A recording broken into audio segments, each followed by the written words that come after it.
Now, information about the events that happened in the ATO zone. Colonel Andriy Lysenko, Ministry of Defense of Ukraine spokesperson, ATO-related issues. Welcome. Good afternoon, dear colleagues. So we are going to speak about directions of ATO zone, the Lugansk sector. The situation there is tense. Right after midnight, the militants opened fire with the use of small arms in Krymska and Novoalexandrovka. And in more than half of instances, the enemy used heavy weapons. Mortars were used by the occupants in Bakhmut Highway near Novotashkivka and Krymska, also near Shestya and near Syza village of Stanichno-Lugansk region. The most intense enemy shellings were delivered with the use of mortars at the Bakhmut road, and the enemy launched 30 mines of 120 millimeter of caliber. And all mortar shellings happened during and after sunset. Also, during the day, the militants were not active in Lugansk sector, and the enemy violated ceasefire 9 times. And the Donetsk sector, yesterday the hotspot was traditionally Avdiivka. Yesterday the enemy violated ceasefire at about 2 at night and delivered grenade launcher fire and used large caliber machine guns and also launched 4 mines. And then until the end of the day, the militants delivered 3 shellings starting 11 in the morning. In each of shelling, heavy weapons was not used, and they lasted on average 2 hours. Also yesterday, late in the evening, the militants shelled with the use of large caliber machine guns our positions in Zaitsev. The Mariupol sector military action started at 7 p.m. Enemy shellings were in the southern part of this area, Gnutovo, Lebedinske, Vodyane, and Shirokine. In Lebedinske and Vodyane, the enemy used small arms. Also, the militants used mortars and launched at 80 positions. On the whole, more than 10 mines. And in the Mariinsky region, the occupants violated ceasefire late in the evening, and shelling lasted for an hour, and they used only small arms.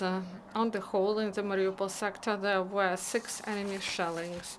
During the last 24 hours, in the result of the military actions, no Ukrainian serviceman was killed. 6 servicemen were wounded.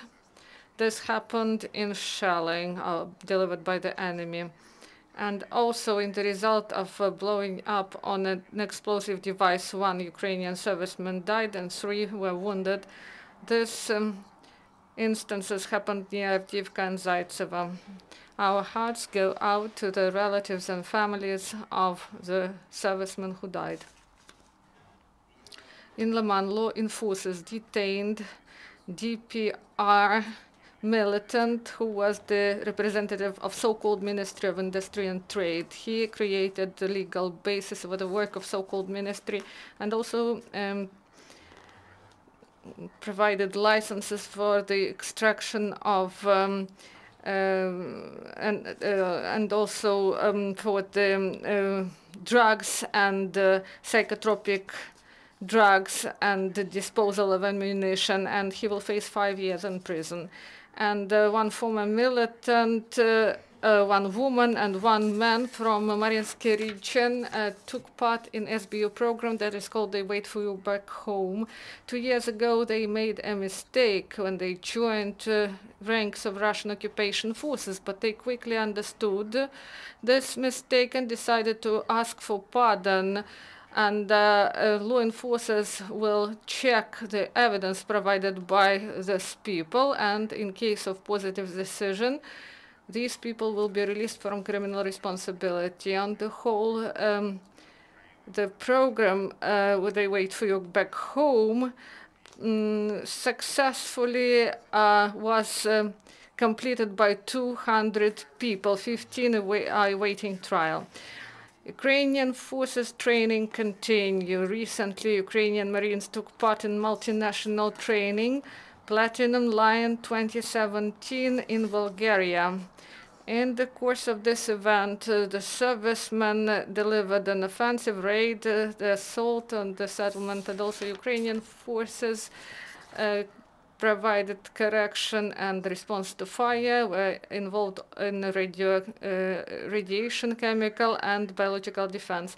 In Brigade of Air Forces called Santa, they had night flights, flying MiG-29 and L-39 fighter jets.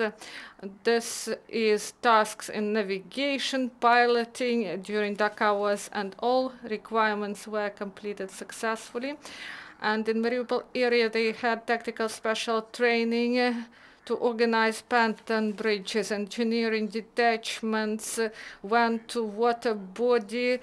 They established a Panton bridge of 170 tons and brought the military equipment to identified area. Both experienced servicemen and new recruits took part in training, and also they also provided aerosol defense, and also there were training of the armed forces of Ukraine according to the legend.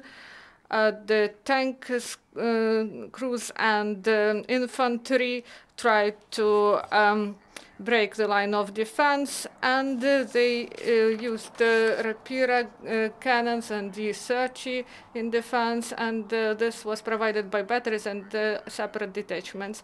Also in Dnipro, they continued training for officers of the National Guard of Ukraine. And the topic of the training is technical, medical, and firing exercises. And the training involves instructors that were trained according to NATO standards. This is all. Do you have questions, please?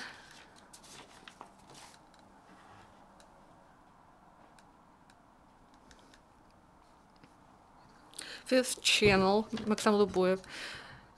About Novolugansk, press center of ETO said that this settlement was